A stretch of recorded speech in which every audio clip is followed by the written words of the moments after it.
Watanzania wanapiga kura leo katika uchaguzi mkuu. Rais Trump aendelea na ziara yake barani Asia. Na Israeli yafanya mashambulizi ya anga Gaza licha ya makubaliano ya kusitisha vita. Habari kamili. Dodoma. Watanzania wanapiga kura leo katika uchaguzi mkuu ambao Rais Samia Suluhu Hassan anachuana na wagombea kutoka vyama vidogo. Wapiga kura watamchagua rais, wabunge, madiwani na wawakilishi. Uchaguzi wa leo unafanyika bila ya chama kikuu cha upinzani Chadema ambacho mwenyekiti wake Tundu Lissu anakabiliwa na mashtaka ya uhaini ambayo ameyakana. Tume Huru ya Uchaguzi Tanzania INEC ilikiengua chama hicho baada ya kukataa kusaini kanuni za maadili ya uchaguzi mapema mwaka huu. Tume hiyo pia ilimwengua mgombea wa chama kingine cha upinzani cha ACT Wazalendo Luhaga Mpina baada ya pingamizi la mwanasheria mkuu wa serikali na kuacha wagombea wa vyama vidogo pekee kuchuana na Rais Samia. Tume ya uchaguzi inasema kuwa itatangaza matokeo rasmi ndani ya siku 3 kutoka siku ya uchaguzi. Mashirika ya haki za binadamu ikiwemo Amnesty International yameshtumu mamlaka za Tanzania kwa kukandamiza upinzani, madai ambayo serikali imeyakanusha. Seoul. Rais wa Marekani Donald Trump anaendelea na ziara yake barani Asia leo ambapo anatazamiwa kukutana na rais wa Korea Kusini Lee Jae-myung katika mji wa kihistoria wa Yeonju. Ziara ya Trump nchini Korea Kusini inafanyika wakati Korea Kaskazini ikisema hii leo kuwa imerusha makombora ya masafa marefu katika bahari yake ya magharibi, ikiwa ni onyesho lake jingine la kuongezeka kwa uwezo wake wa kijeshi. Akizungumza kabla ya kukutana na Trump, Rais Myung wa Korea Kusini alionya juu ya ongezeko la sera za kiuchumi duniani ambapo serikali zinalinda viwanda vya ndani dhidi ya ushindani wa nje kwa kuweka vikwazo vya kibiashara ikiwemo ushuru kwa bidhaa za nje. Kabla ya kuelekea Korea Kusini, Rais Trump alizuru Japani na kufikia mkataba wa uwekezaji wa mabilioni ya dola. Gaza City. Shirika la ulinzi wa raia wa Gaza limesema kwamba Israel imefanya mashambulizi ya anga siku ya Jumanne licha ya makubaliano ya usitishaji mapigano yanayoendelea baada ya jeshi la Israel kuishtumu Hamas kwa kushambulia wanajeshi wake na kukiuka makubaliano. Takriban watu 30 wameuawa katika mashambulizi yaliyolenga maeneo kadha ya Gaza, alisema msemaji wa shirika hilo ambalo linafanya kazi kama kikosi cha uokoaji chini ya Hamas. Hata hivyo, makamu wa rais wa Marekani JD Vance alidai kuwa makubaliano hayo bado yanadumu licha ya mapigano ya Jumanne.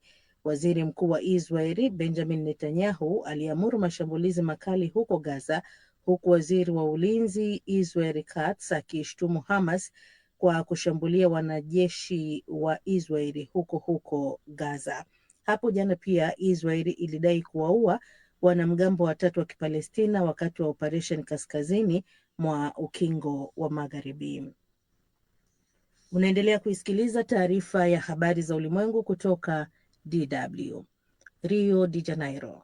Watu 64 wameuawa katika makabiliano ya mjini Rio de Janeiro nchini Brazil baada ya polisi kuanzisha msako mkubwa zaidi kuwahi kutokea dhidi ya magenge ya dawa za kulevya.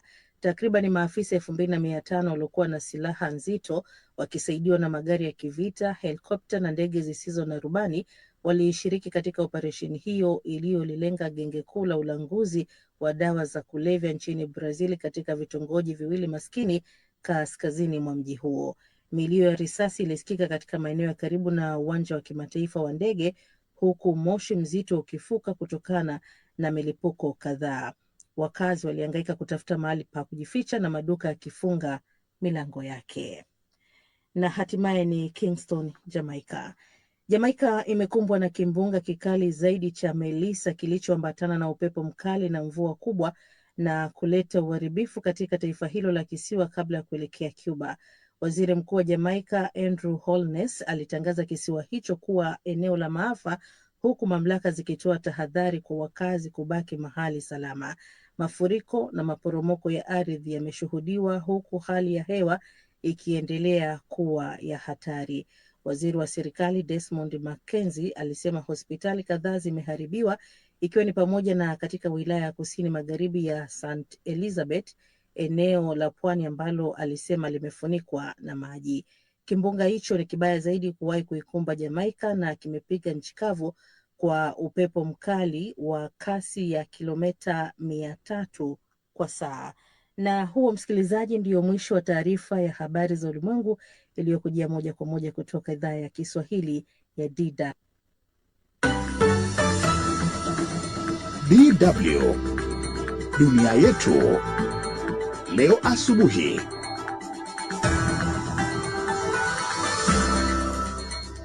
Taarifa ya habari imesomwa na Silvia Mwehozi. Asubuhi hii, mbivu na mbichi kujulikana, Watanzania kuwachagua leo viongozi wao katika uchaguzi mkuu. Kwanza mimi nimeamka mapema kwa ajili ya kuja kuchagua viongozi ninaowataka.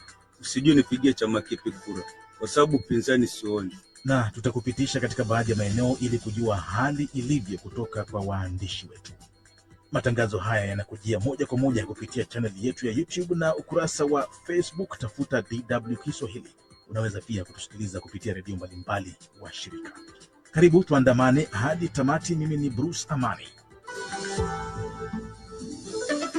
Tanzania leo inafanya uchaguzi wake mkuu kuwachagua rais, wabunge na madiwani, uchaguzi ambao hata hivyo umeibua hisia mseto kutoka kwa wakosoaji wanaotumia mitandao ya kijamii kulalamikia.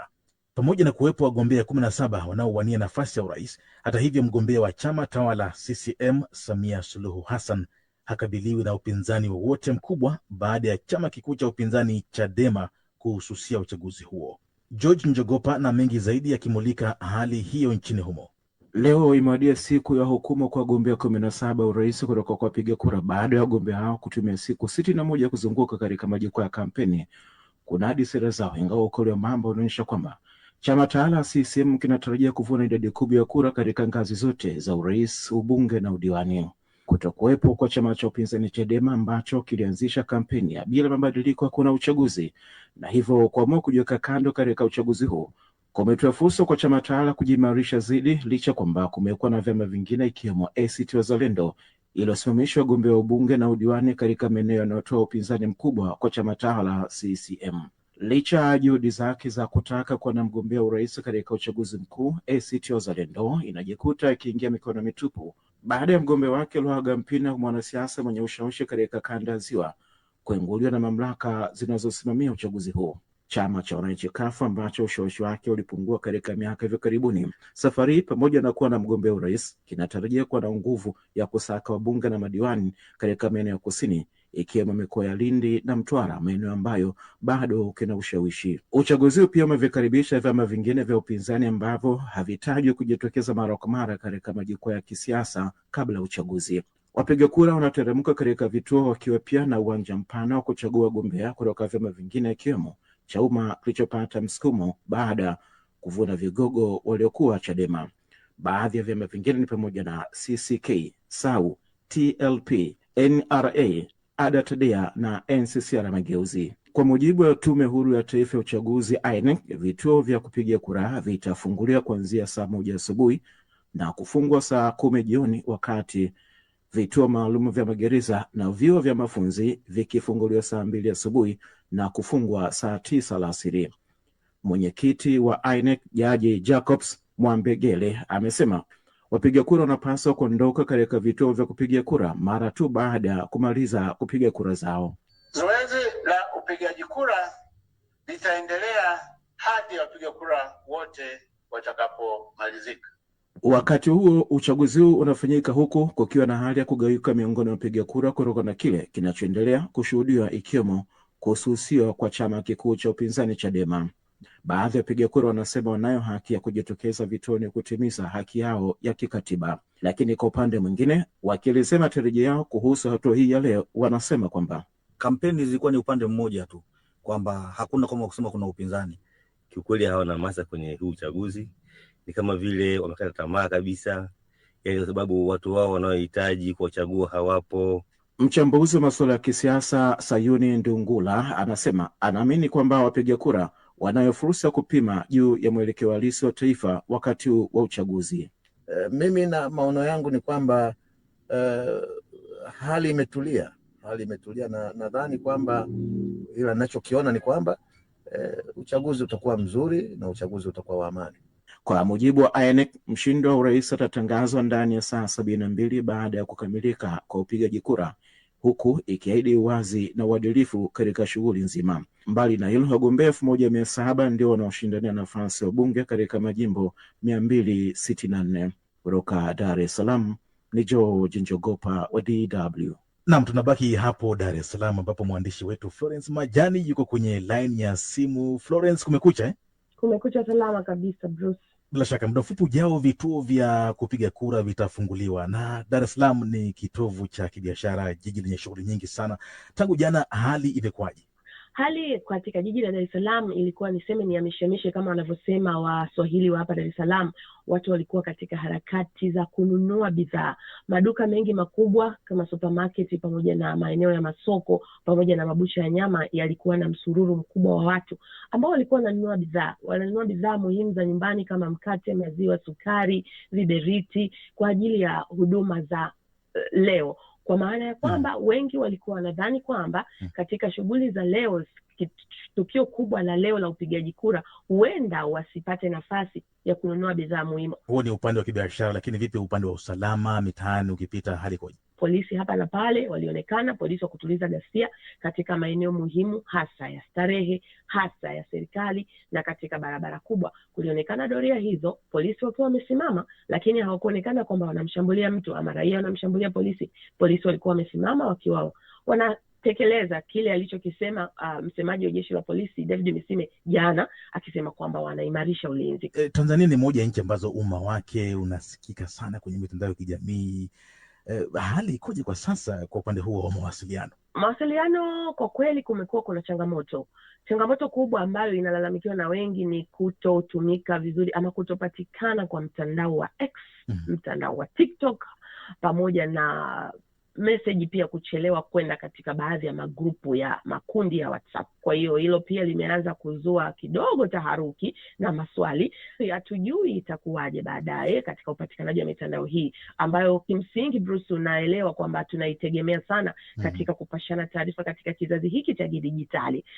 Florence, zoezi hili linatarajiwa kufanyika wakati ambapo pia ukipita kwenye hiyo mitandao ya kijamii unapata picha ya hisia za mseto kutokana na mazingira ya kisiasa ya Tanzania. Unatarajia mwitikio wa aina gani leo vituoni? Kwa maelezo ya viongozi wa tume ya uchaguzi kuanzia jana, wametoa maelezo ya kina. Kwa mfano yule Jaji Jacobs Mwambegele alitoa taarifa kwamba na maelekezo 10 ambayo yanatakiwa kufuatiwa na watu wanaopiga kura, na yale maelezo wengi wamekuwa wakiyajibu kwenye mitandao ya kijamii kwamba yamewapa fursa. Kwa mfano ambao watakosa kitambulisho cha kupiga kura wataweza kutumia leseni ya udereva, wataweza kutumia kadi yao ya kitambulisho cha taifa ama NIDA, au watatumia hati ya kusafiria. Hili jambo limeonekana kama linatoa auheni kwa wengi, lakini kuna makundi ambayo wanaamini kwamba mimi siwezi kupiga kura kwa sababu ninaamini kwamba mfumo ni ule ule, kitashinda chama kile kile, na pengine uongozi ni ule ule, kwa hiyo kwenda kupiga kura ni kujipotezea muda.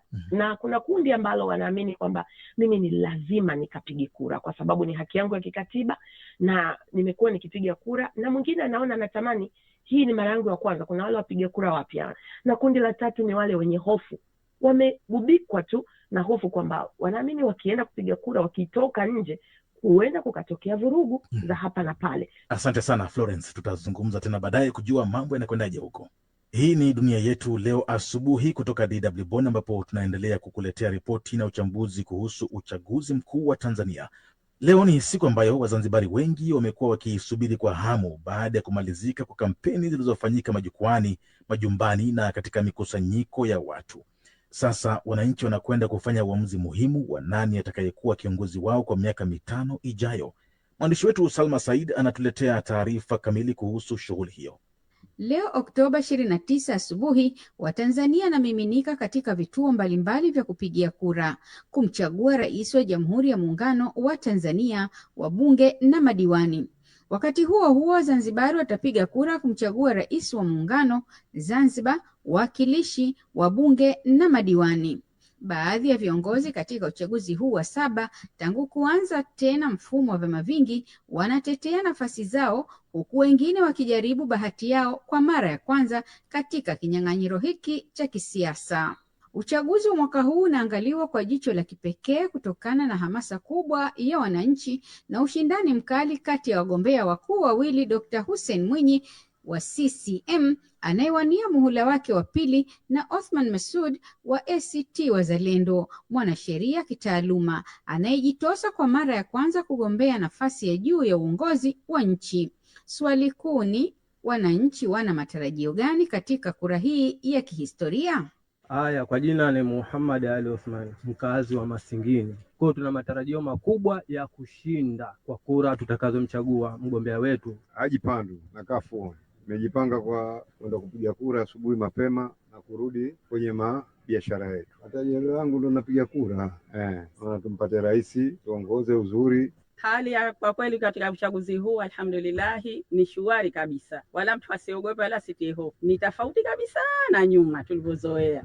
Tuwajitokeze kwa wingi, tukijaliwa waje wapige kura. Mwenyekiti wa tume ya uchaguzi Zanzibar ZEC, Jaji George Joseph Kazi amesema matayarisho yote ya uchaguzi wa leo asubuhi yamekamilika na pia amezungumzia wale waliopiga kura mapema. Kesho hawezi kushiriki. La kwanza kwa sababu tayari atakuwa katika daftari, kuna tick, kwa hiyo inajulikana huyu ameshapiga. Lakini la pili atakuwa na wino. Lakini la tatu wengi watakuwa katika majukumu ya Chama cha ACT Wazalendo ambacho hapo jana kililalamikia jinsi upigaji kura wa mapema ulivyoendeshwa kimewataka wapiga kura kujitokeza kwa wingi vituoni hivi leo. Ismail Jusa, makamu mwenyekiti wa chama hicho, amesema wanatarajia ushindi mkubwa. Mchambuzi wa masuala ya kijamii na kisiasa Suleiman Baitan amesema wananchi wana haki ya kupiga kura na kumchagua kiongozi wanayemtaka, hivyo uamuzi wao ni vyema ukaheshimiwa. Tunapoelekea kwenye upigaji wa kura, tujitokeze kwa wingi na tutumie kura zetu kama sauti ya haki na sio chombo cha vurugu. Vyombo vyote vya dola vitumie hekima, sio nguvu, na tume zisimamie kwa uadilifu na uweledi. Tuliombee taifa liendelee kubaki kisiwa cha amani, umoja na matumaini. Matarajio ya Zanzibari kupiga kura kwa wagombea wa uraisi wa Zanzibar 11 waliojitokeza mwaka huu, huku imani kubwa imewekwa kwenye uchaguzi wa amani na haki. Salma Said, DW, Zanzibar.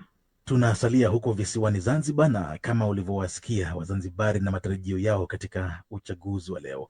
Itakumbukwa pia kwamba upande wa Zanzibar uchaguzi ulianza jana katika kile kinachoitwa kura ya mapema. Mwenzangu Silvia Mwehozi amezungumza na Sudi Mnete, na kwanza anaanza kueleza hali jumla ikoje ikiwa umesalia muda mchache vituo kufunguliwa. Wakati huu naweza kusema hali imekuwa ya tulivu katika maeneo mengi, hasa hapa kisiwani Unguja. Maeneo kadha nimejaribu kupita, nimeona hali tulivu, na kama unavyojua kwamba zoezi hili kwa utangulizi limekwisha anza tangu jana, na vikosi maalum na maafisa wengine wa serikali wamepiga kutokana na uhitaji wao kikatiba, kwa kuwa wao hawatapata nafasi wakati leo hii wengine wakianza kuendelea na zoezi hili. Lakini niseme tu kumekuwa tulivu, watu wanatafakari hapa na pale. Zoezi la jana limepita salama kwa ujumla wake, ingawa kumekuwa na manunguniko madogo ambayo yale ya jadi yamezoeleka kusikika. Kama ulivyodokeza kwamba jana kulipigwa kura ya mapema kwa makundi maalum, hasa maafisa usalama na wafanyakazi wa tume ya uchaguzi, uliweza kutembelea vituo vyovyote vya kupigia kura kushuhudia zoezi hilo? Nimetembelea katika vituo vingi vile ambavyo hasa maarufu ambavyo nimeweza kuvishuhudia mwenyewe ni pamoja na Tumekuja na Hali Selassie, ambako mara nyingi kunakuwa na vuta ni kuvute katika chaguzi hizi. Lakini leo kumekuwa shwari wakati huu, hata jana wakati wanapiga kura hizo kulikuwa tulivu kabisa, na unapita pale saa 12, saa 2 mpaka saa 3 yake. Wakati mwingine watu wanakagua majina yao, wanaangalia picha zao katika vituo, huku askari wa ulinzi wakiwepo, baadhi ya maeneo kukiwa na mawakala, wawakilishi wa vyama vya siasa kukiwa. Lakini hali kwa jumla haina dosari ya moja kwa moja inaweza kuonekana wakati mpaka asubuhi hii. Sudi, kwa wanaofuatilia uchaguzi wa Tanzania ambao unafanyika leo kupitia mitandao ya kijamii, wamekuwa wakishuhudia Tanzania bara kuwepo, kwa mfano jijini Dar es Salaam kuwepo na magari yanayopiga doria ya usalama. Kwa Zanzibar, hali hiyo umeishuhudia kwamba kuna magari mitaani ambayo yanapiga doria, magari ya polisi pengine yameonekana katika maeneo kadha, lakini pia katika kila kona muhimu. Kwa mfano ukitoka bandarini kuelekea katika maeneo ya kati ya mjini, utaona vijana askari pengine katika kona fulani wamekaa katika hali ya tahadhari, pengine kwa ulinzi ama lolote lile, lakini si jambo ambalo linatishia kwa wenyeji wanavyoona hapa. Wanasema ni mambo ya kawaida, imezoeleka hiyo, lakini usalama kwa ujumla wake, ulinzi umeimarishwa. Kumekuwa na taarifa pia, Sudi, kwamba kuna tatizo la upatikanaji wa mtandao wa internet. Vipi upande wa Zanzibar, tatizo hilo pia lipo? Sio rahisi kulithibitisha moja kwa moja. Na mimi kuna baadhi ya wakati, kwa mfano mimi unapata shida sana kupata internet ya moja kwa moja yenye nguvu, na kuna baadhi ya wakati unaweza kupata. Sasa unajua kuna wakati mwingine kuna hitilafu, lakini wakati mwingine wenyewe wanaosema inapofika kipindi kama hiki kuna madai kwamba taratibu za mawasiliano zinavurugwa. Amekuwa Sudi Mnete akizungumza na Silvia Mwehozi. Sudi yuko visiwani Zanzibar kwenye marashi ya karafuu huko.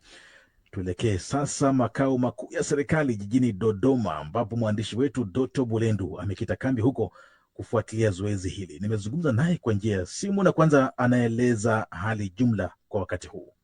Maandalizi yanakwenda vizuri kabisa hapa mjini Dodoma, ambapo nimetia kambi katika eneo la Chamwino, ambapo ndipo mgombea urais kupitia Chama cha Mapinduzi CCM ambaye ni rais wa Tanzania Samia Suluhu Hassan anatarajia kupiga kura hapa. Lakini maeneo yote ya mji wa Dodoma ambao Deutsche Welle imezunguka kuanzia jana na asubuhi ya leo, maandalizi yanaonekana kwenda vizuri, na vituo karibu vyote kulikuwa hakujatokea malalamiko kutoka kwa vyama vyote vya siasa ambavyo vinashiriki katika uchaguzi hapa mkoani Dodoma. Doto, hebu tupitishe kwenye ratiba ya leo. Vituo vinafunguliwa saa ngapi, vinafungwa saa ngapi, na kwa faida ya mpiga kura tu nini anachoruhusiwa kufanya na asichoruhusiwa kukifanya anapofika kituoni? Na ukifika katika kituo cha kupigia kura, majina ya wapiga kura yote yamebandikwa nje, ambapo mpiga kura atakapofika katika eneo husika anachotakiwa kufanya kwanza kabisa ni kwenda katika eneo husika ambalo jina lake lipo na kuhakiki kama jina liko hapo, akiwa anahakikisha ana kitambulisho cha mpiga kura ili kuweza kumruhusu kuingia ndani kuweza kupiga kura, ambapo kwa mujibu wa tume vituo vinatarajia kufunguliwa saa 12 asubuhi hii na vitafungwa saa 10 jioni kwa ajili ya kuruhusu sasa zoezi la kuhesabu kura kufanyika kuanzia siku ya hii leo. Na je, kumekuwa na changamoto zozote au hitilafu zilizoripotiwa mpaka sasa kuhusiana na shughuli inayotarajiwa kuanza muda mfupi ujao?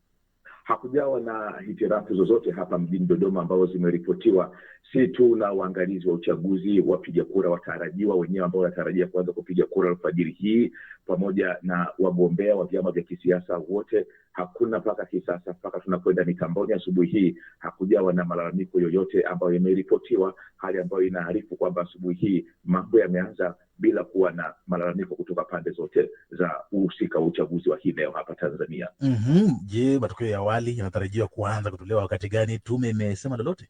Na ni leo mara baada ya kuanza kuhesabu kura saa 10 za jioni, matokeo ya awali yataanza kuonekana. Utaratibu wa tume ni kwamba mara baada ya zoezi la kuhesabu kura kukamilika, matokeo yatakuwa yanabandikwa nje kwenye vituo. Maana yake ni kwamba matokeo ya ngazi ya udiwani kwa siku ya hii leo yataanza kufahamika mapema kabisa, na hata nyakati za usiku matokeo ya ubunge yataanza kufahamika, na zoezi zima litaanza kukamilika katika eneo la Tume ya Taifa ya Uchaguzi hapa mjini Dodoma upande wa urais kuanzia kesho. Na kwa mujibu wa tume, ndani ya saa 72 matokeo ya nani rais wa 6 wa Tanzania yatakuwa yametangazwa. Ni Doto Bulendu huyo, kama nilivyozungumza naye akiwa Dodoma. Rais Samia Suluhu Hassan anatarajiwa kwa kiasi kikubwa kuchaguliwa kutetea kiti chake cha urais wa Jamhuri ya Muungano wa Tanzania, hasa kwa kuwa hakabiliwi na upinzani wenye uzito kwenye uchaguzi huo kufuatia kutoshiriki kwa vyama vikuu viwili, Chadema na ACT Wazalendo, kwa sababu tofauti. Wagombea kadhaa kupitia vyama vidogo vidogo hawaonekani kumpa changamoto yoyote. Mohamed Khelef anaangalia wasifu wa Rais Samia na mmoja kati ya wagombea wa upinzani, Salum Mwalimu wa chama cha Chauma. Naapa kwamba nitakuwa mwaminifu kwa Jamhuri ya Muungano wa Tanzania.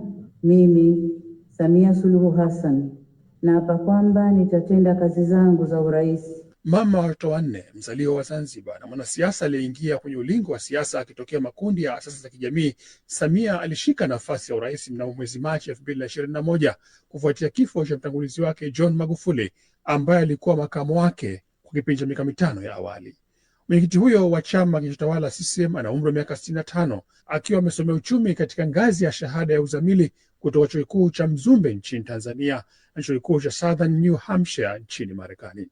Kabla ya kuwa rais wa Jamhuri ya Muungano, Samia alikuwa mbunge wa viti maalum baina ya mwaka 2000 na mwaka 2005 na baadaye mbunge wa kuchaguliwa jimbo la Makunduchi kusini mwa Unguja kutoka mwaka 2010 hadi 2015. Awali alikuwa waziri katika wizara mbalimbali visiwani Zanzibar kabla ya kuchaguliwa kuwa waziri katika ofisi ya makamu wa rais wa Jamhuri ya Muungano wa Tanzania na baadaye kuwa makamu mwenyekiti wa bunge maalum la katiba. Kwenye kampeni za mwaka huu, Samia amezungumzia uendelezaji wa miradi ya miundombinu, huduma za afya, elimu na ajira kwa vijana.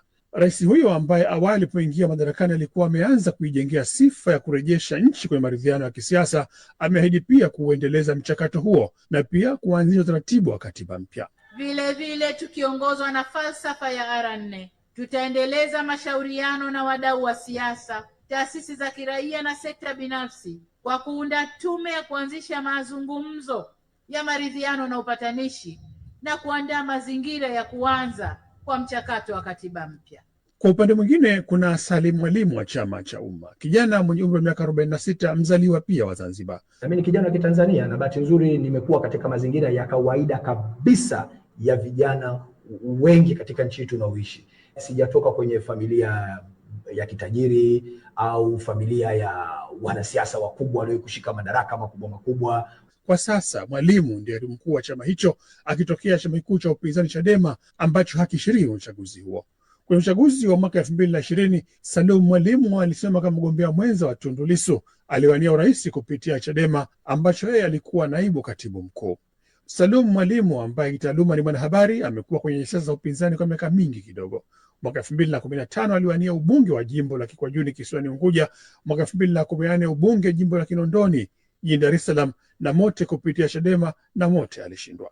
Kwenye kampeni zake kuelekea uchaguzi wa leo, Mwalimu alipigania kurejesha hadhi ya bunge alilosema limegeuka kwa chombo cha kumsifia tu rais, huku kwenye uchumi akizungumzia mikopo nafuu na ajira kwa vijana na akina mama. Dhamira yangu ninaiona na ninaiamini mimi mwenyewe kabisa kwamba haya nayazungumza nikimaanisha na ninazungumza nikiwa na dhamira ya kweli kwenda kuyatatua kwa maslahi mapana ya nchi. Kama kuna jambo ambalo nadhani ungeniuliza nini ni mafanikio yako kwenye kampeni hii, nadhani ni mapokeo ya Watanzania na kunielewa. Kutokana na kutokushiriki vyama vikuu vya upinzani kama vile Chadema na ACT Wazalendo kwenye uchaguzi huu wa rais na udhaifu wa miundombinu ya vyama vidogo, wachambuzi wa siasa wanatarajia ushindi mkubwa kwa Rais Samia Suluhu Hassan wa CCM, hii ikimaanisha kwamba matokeo ya uchaguzi huu huenda yasitofautiane sana utabiri wa ushindi wa mapema kwa chama hicho tawala.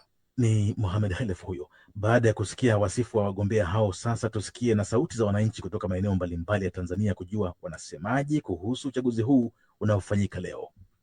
Yaani imenisababisha mimi hata kwenda kupiga kura sina imani, yaani sijui nipigie chama kipi kura kwa sababu upinzani sioni. Yaani imani kulete kwa wananchi ni chama, kitokee chama cha upinzani kweli kweli. Yaani nakuwa kama tufanye kama mpira hapa Tanzania, Simba na Yanga kushindani, kilichobakia tusubiria tu 2030 ndio kutakuwa na upinzani. Mungu akijalia. Kama la kweli uchaguzi sivyo ambavyo tulivyotarajia na wala sivyo hali halisi tulivyoipata kutokana na maelezo ya jana. Asilimia kubwa tumeletewa watoto wadogo wanachama ambao wa Chama cha Mapinduzi wamevishwa sare za KVZ, wao ndo ambao huwa sasa tunaambiwa ndo vikosi vya wapiga kura. Mpaka sasa hali ni shwari, vituo vishafunguliwa, tunaendelea na uchaguzi tuliofika mapema hii, lakini sijajua mpaka baadaye wingi utakuwaje wa watu, sababu kuna tetesi za maandamano na kadhalika. Pia polisi wamezagaa, wengine wanahofia kuja hapa kwa sababu ya kofia stori kama hizo za maandamano. Na katika siku ya leo ya kupiga kura, kwanza mimi nimeamka mapema.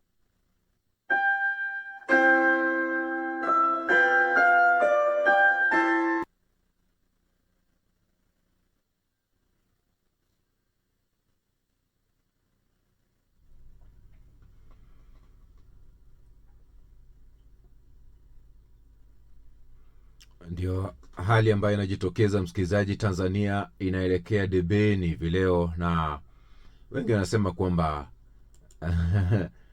Samia anakimbia, wanachagua kati ya Samia na Suluhu. Sasa tuelewi, lakini uchaguzi unafanyika leo Tanzania, na ndio hali ambayo inajitokeza hapo, wengi wakizungumza.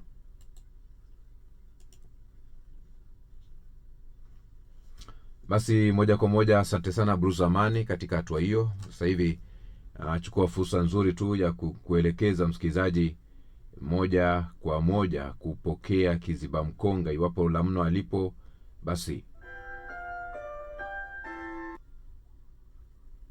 ndio ishara nzima, tunaelekea kupokea kiziba mkonga, alafu baadaye tuzamie mazima yale ambayo tunahitaji kuzamia katika hatua hii ambayo ni kuelekeza kwenye kipindi cha Good Morning Africa. Imekuwa ni taarifa ya habari za dunia, ambapo awamu hiyo umepokea kutoka washirika wetu ambao ni DW.